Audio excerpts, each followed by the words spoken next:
Hello বন্ধুরা, আমি সৈকত চলে এসেছি আবার একটা নতুন ভিডিও নিয়ে। আর আজকে আমার বিষয় হচ্ছে ফিল্ম রিভিউ। তো আমি কোন ফিল্ম রিভিউ করতে চলেছি, আগে তেলুগু ফিল্ম, যে ফিল্মটা খুব চলছে প্রভাসের, কালকি 2829 এডি। তো এই ফিল্মটা আমার কেমন লেগেছে সেটা জানার আগে আমি বলে দিই, এই ফিল্মটা যদি আপনি 3D-তে দেখেন বা বড় সিনেমা হলে বড় মনিটরে যদি দেখেন, তাহলে এই ফিল্মটা আপনার খুব ভালো লাগবে।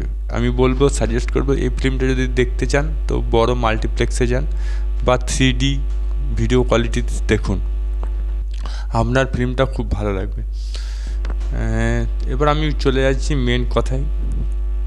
যেহেতু এই ফিল্মটা খুব বড় বাজেটের সিনেমা, সেহেতু এটা একটু আশা করাই যায়, এবং বক্স অফিস কালেকশন প্রায় 200 কোটি টাকা পার হয়ে গেছে দুদিনের মধ্যে, সে ব্যাপারে কোনো সন্দেহ নেই। এবং এই ফিল্মটা অনেক ক্যামিও রাখা হয়েছে, অনেক মেন চরিত্র ছাড়া ক্যামিও রাখা হয়েছে, এবং 600 কোটি টাকা বাজেটের সিনেমা, সেটা মুখের কথা নয়। এবং এই মেন যে গল্পটা হচ্ছে সেটা হচ্ছে পৃথিবী ধ্বংসের মুখে, পৃথিবীতে প্রলয় আসছে এবং অনেক শয়তানের রাজত্ব চলছে, যেটা সাধারণ মানুষকে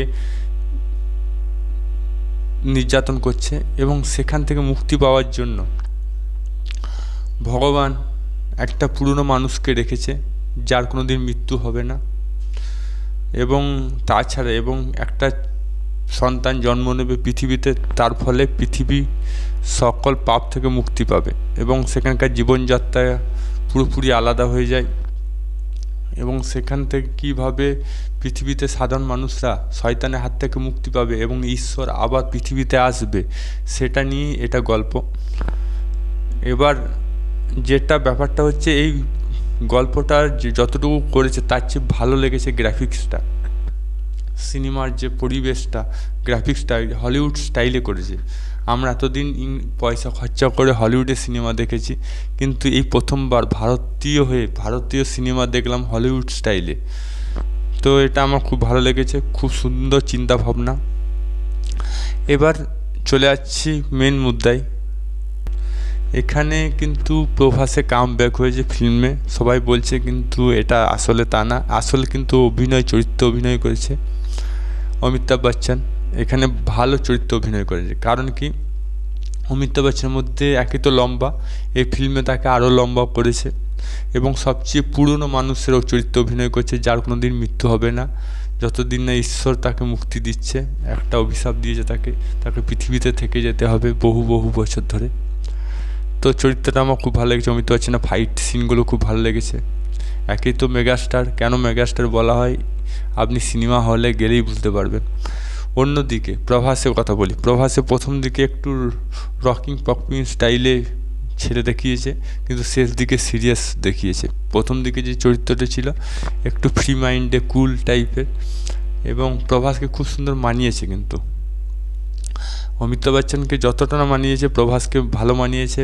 তাছাড়া দীপিকা পাদুকোনের মায়ের চরিত্রটা খুব সুন্দর অভিনয় করেছে, খুব সচ্ছল অভিনয় করেছে, খুব ভালো লেগেছে। যারা সিনিয়র অভিনেতা তারা নিজের জায়গায় ঠিক অভিনয় করেছে। এবং আপনারা দেখবেন কামাল হাসানকেও দেখতে পাবেন, তো কামাল হাসান কিছুক্ষণের জন্য অভিনয় করেছে, সেটাও খুব ভালো অভিনয় করেছে, খুব সুন্দর ডায়লগ ডেলিভারি, খুব সুন্দর এক্সপ্রেশন, সব কিছু ভালো হয়েছে। তো সবাই নিজের জায়গায় ভালো অভিনয় করেছে। এবার চলে যাচ্ছে দিশা পাঠানির চরিত্র কম আছে, সেও খুব স্টাইলিস্ট অভিনেত্রী অভিনয় করেছে, স্টাইলের মতন অভিনয় করেছে, যেমন চরিত্র সেরকমই অভিনয় করেছে রিয়েল লাইফে। তো ওভারঅল অভিনয় ক্ষেত্রে কোনো কথাই হবে না।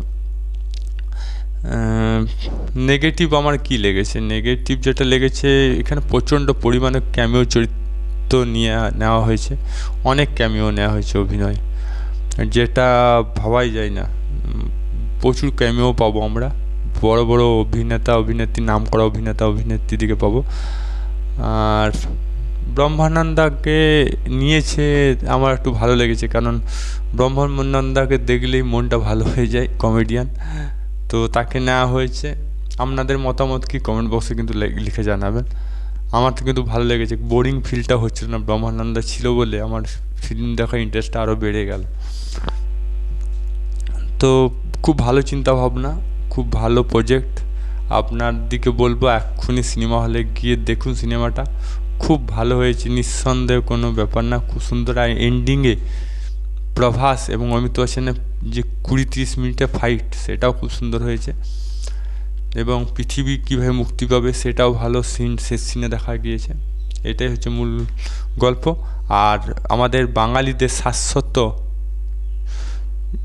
অভিনয় খুব ভালো করেছে এবং খুব ভিলেন চরিত্রটা কাজে লাগিয়েছে। এই প্রথমবার মনে হয় তেলুগু ফিল্ম করছে শাশ্বতের আগে বলিউডে ফিল্ম করেছে বাংলা ছাড়া, তো সেই জন্য আমাদের বাঙালিদের খুব গর্ব হচ্ছে।